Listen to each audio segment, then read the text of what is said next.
जय हिंद दोस्तों।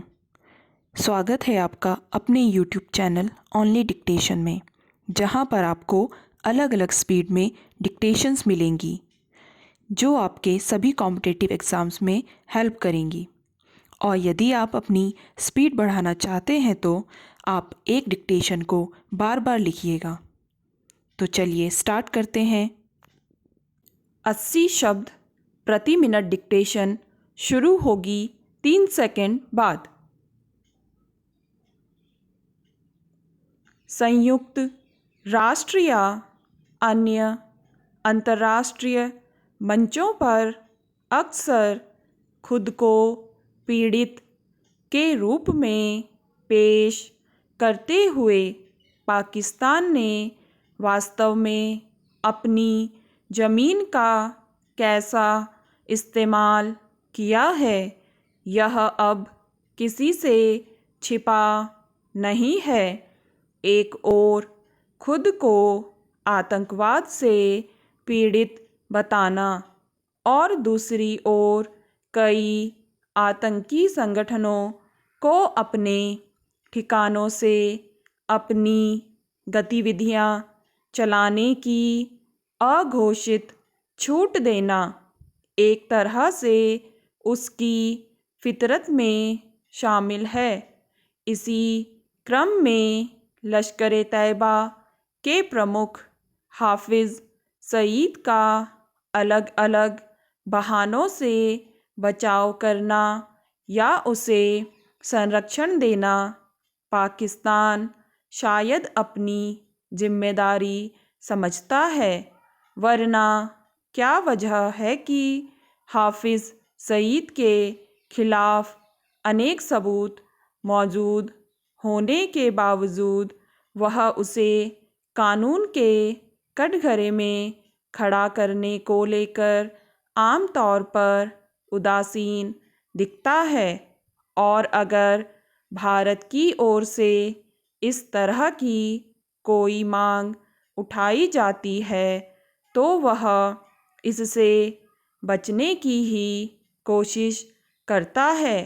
दरअसल सन 2008 में मुंबई में हुए आतंकी हमले के अलावा देश के अन्य इलाकों में आतंकवाद फैलाने के अनेक मामलों में हाफिज़ सईद को सौंपने की मांग भारत की ओर से लगातार की जाती रही है, मगर इस पर पाकिस्तान ने कभी भी सकारात्मक रुख नहीं दिखाया।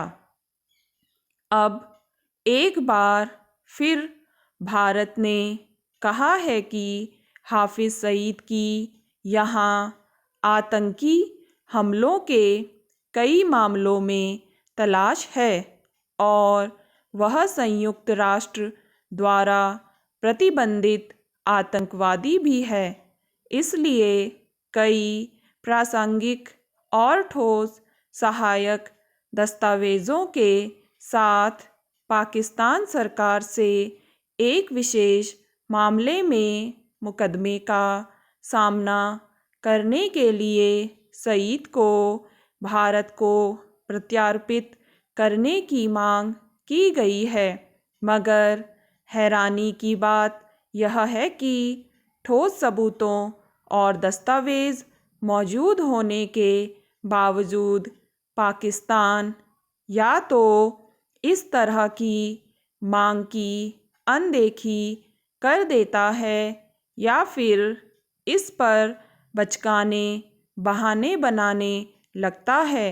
मसलन इस बार फिर हाफिज़ सईद का प्रत्यार्पण करने की भारत की वाजिब मांग पर पाकिस्तान ने एक विचित्र राग अलापा है कि दोनों देशों के बीच प्रत्यार्पण से जुड़ा कोई करार नहीं है। सवाल है कि इस तकनीकी पहलू की आड़ लेकर पाकिस्तान अंतर्राष्ट्रीय स्तर पर चिन्हित जिस आतंकी को बचाने की कोशिश कर रहा है, क्या वह विश्व समुदाय के सामने अपने इरादे का औचित्य साबित कर पाएगा।